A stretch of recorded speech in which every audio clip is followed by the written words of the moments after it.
WHO is going to establish a classical totalitarian structure and wants to make sure that the value of the national constitutions become zero.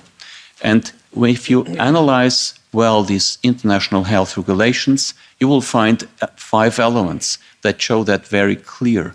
Number 1, there's a mechanism of self-empowerment that already exists today, but which will be enlarged to a horrible extent. It will be even more simple than until today for one person, the general director, to declare a public health emergency of international concern. I spare you with the details, but he can simply just say the word into the microphone. Second element, all what WHO will publish under the title of recommendations will become mandatory.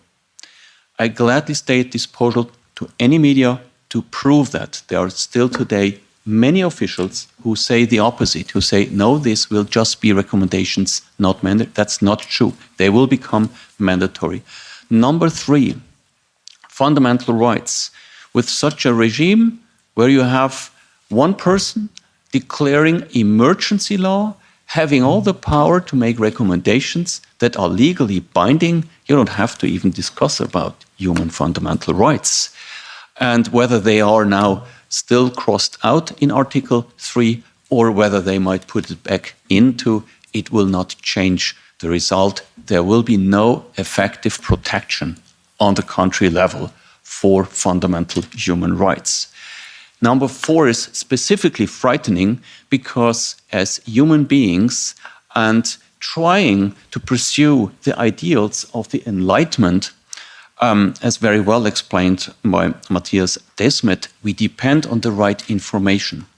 Now, in both of these instruments, in the new pandemic treaty and in the amended health regulations, we have both provisions that clearly say WHO shall be the only sole institution on the planet that will be allowed to define what is the truth in health matters, including censorship.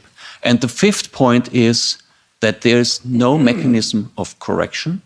There's no mechanism of control vis-à-vis WHO that could correct any wrong recommendation or a wrongly declared public health emergency of international concern. No, they can just go on forever and forever. And all of this, of course, we know, it is done in the interest not of our health, but in the interest of those sponsors who define the true strategy behind it.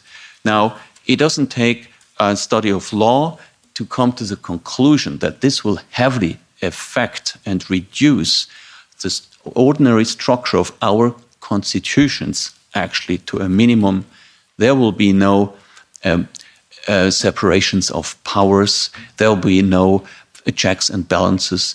This principle of the rule of law will be as abolished and replaced by the rule of emergencies.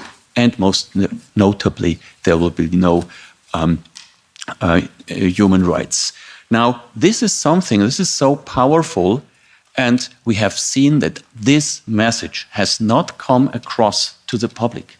And there has literally non-debate taking place in any parliament with very few exceptions. And I shall mention one exception, is Andrew Bridgen, member of British Parliament, who rightfully persisted and insisted in bringing this topic to the floor of the House in the British Parliament. And he succeeded. And I'm honored that he is here with us today, Andrew Bridgen.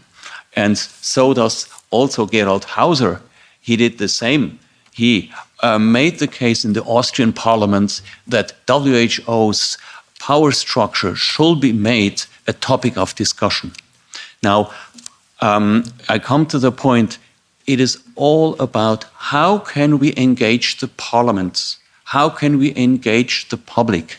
And this initiative of today is a very, very valid tool of starting public awareness and starting public debate in an international level on an international stage and then continue with informing people.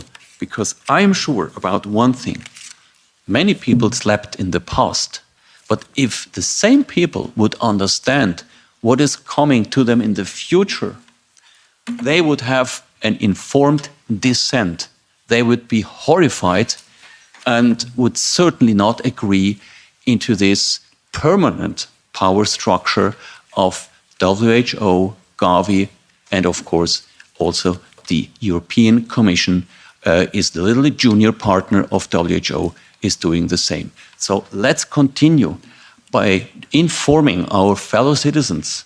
And here I wanted to thank you again to the 7 European citizens that initiated this European Citizens Initiative, because I think it is a very powerful tool to initiate a public debate and to bring this where it has to be discussed to our parliaments.